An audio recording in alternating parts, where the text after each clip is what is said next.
கன்னியாகுமரியில் வெகு விமரிசையாக நடைபெற்ற சுசீந்திரம் அருள்மிகு தானுமாலய சுவாமி கோயில் தேர் திருவிழாவில் கன்னியாகுமரி நாடாளுமன்ற உறுப்பினர் விஜயவசந்த் கலந்து கொண்டு தேரை வடம் பிடித்து இழுத்து சென்றார்.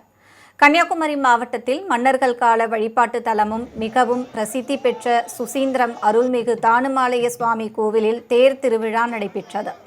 கடந்த 29ஆம் தேதி கொடியேற்றத்துடன் தொடங்கிய நிலையில் இன்று 9ஆம் நாள் தேரோட்டம் வெகு விமரிசையாக நடைபெற்றது. இந்நிகழ்ச்சியில் அறநிலையத்துறை அமைச்சர் சேகர் பாபு, பால்வளத்துறை அமைச்சர் மனோ தங்கராஜ் மற்றும் கன்னியாகுமரி நாடாளுமன்ற உறுப்பினர் விஜயவசந்த் உள்ளிட்டோர் கலந்து கொண்டு தேரை வடம் பிடித்து இழுத்து சென்றனர்.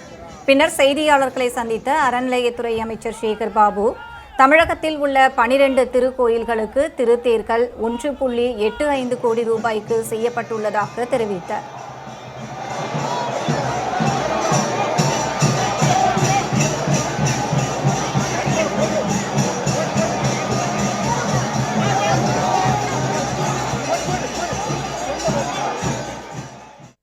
நானும் இந்த மாவட்டத்துடைய அமைச்சர் மனோ தங்கராஜ் அவர்களும்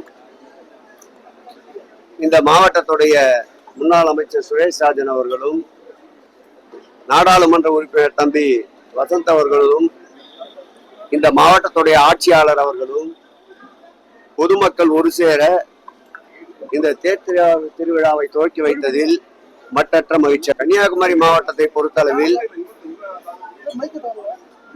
இந்த ஆட்சி ஏற்பட்ட பிறகு சுமார் 300 கோயில்கள் திருப்பணிக்கு ஏற்றுக்கொள்ளப்பட்டு